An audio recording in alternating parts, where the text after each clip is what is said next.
আসসালামু আলাইকুম রহমতুল্লাহ।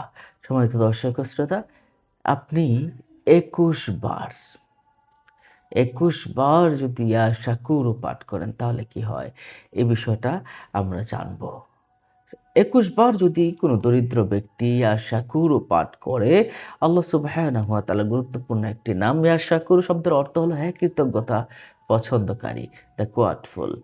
সম্মানিত দর্শক ও শ্রোতা, ইয়া শাকুরু এই নামটা একটা গুরুত্বপূর্ণ একটি নাম।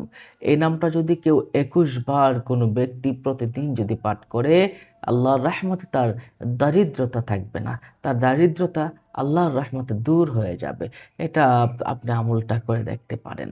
আর ইমাম গাজ্জালী রাহমাতুল্লাহি আলাইহি তিনি বলেছেন কি জানেন? গুরুত্বপূর্ণ একটি বিষয়।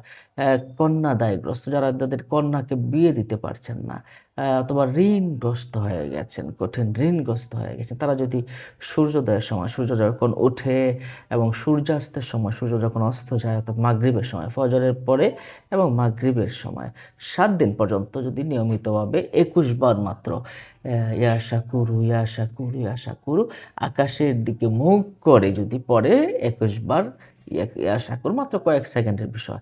২১ বার যদি ৭ দিন পর্যন্ত করে তাহলে ইনশাআল্লাহ সে তার কন্যার বিবাহ হবে এবং তার ঋণ দূর হয়ে যাবে ইনশাআল্লাহ। তো ঋণগ্রস্ত ব্যক্তিরাও এটা পড়তে পারেন। তাহলে মাত্র ২১ বার ইয়া শাকুরু পড়ার একটা গুরুত্বপূর্ণ আমল আমরা জানলাম। অন্য মুমিন মুসলমানকে জানাতে শেয়ার করে দিবেন। আর এমন ধরনের ভিডিওগুলো পেতে আমাদের চ্যানেলটাকে সাবস্ক্রাইব করে রাখুন। আসসালামু আলাইকুম।